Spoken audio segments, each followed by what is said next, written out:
তো বন্ধুরা দেখো আজকে প্রায় 8টা বাজে, তখন থেকেই ব্লগটা শুরু করেছি। উঠেছি অনেকক্ষণ।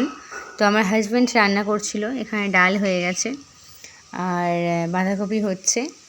তো দেখো তোমাদের দেখাই, দেখো আমার হাজব্যান্ড করছে, আমি একটু ভিডিও করেছিলাম। আমার হাজব্যান্ড খুব সুন্দর রান্না করে, মানে আমার থেকে তো ভালোই করে, খুব ভালো লাগে। ও করে, আগেই ওঠে, তার 2 মিনিট পর আমি উঠি, কারণ শরীরটা আমার খুব খারাপ চলছে আর কি এখন, সেই জন্য আমার হাজব্যান্ডকে একটু আগে উঠে যায়।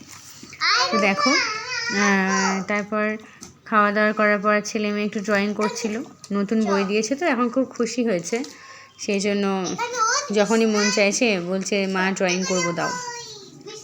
তারপর পুজো টুজো আমি কমপ্লিট করলাম, করে আমার ছেলের একটা ভ্যাকসিন ছিল আজকে, হচ্ছে ওর বারবার জ্বর আসছিল, সেই জন্য ম্যাম মানে যাকে দেখিয়েছিলাম আর কি শিশু ডাক্তার, তো তিনি বলেছিলেন একটা ইনফ্লুয়েঞ্জার ওকে ভ্যাকসিন দিতে হবে।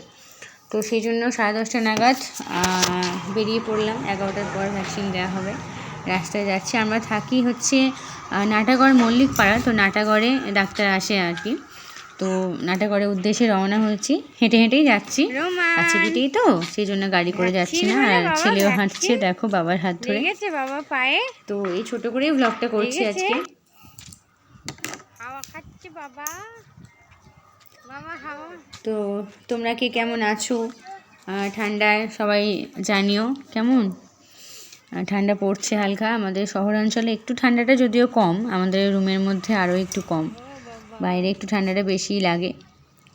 তো যাই হোক, দেখো ভ্যাকসিন দেওয়া হয়ে গেছিলো, তারপর বাড়ি আসার পর দুপুরবেলা খাওয়া দাওয়া হবে। মেয়ে বললো কি মা বাঁধাকপির তরকারি করেছো, তো ওই বাঁধাকপিটা দিয়ে একটু বড়া করো।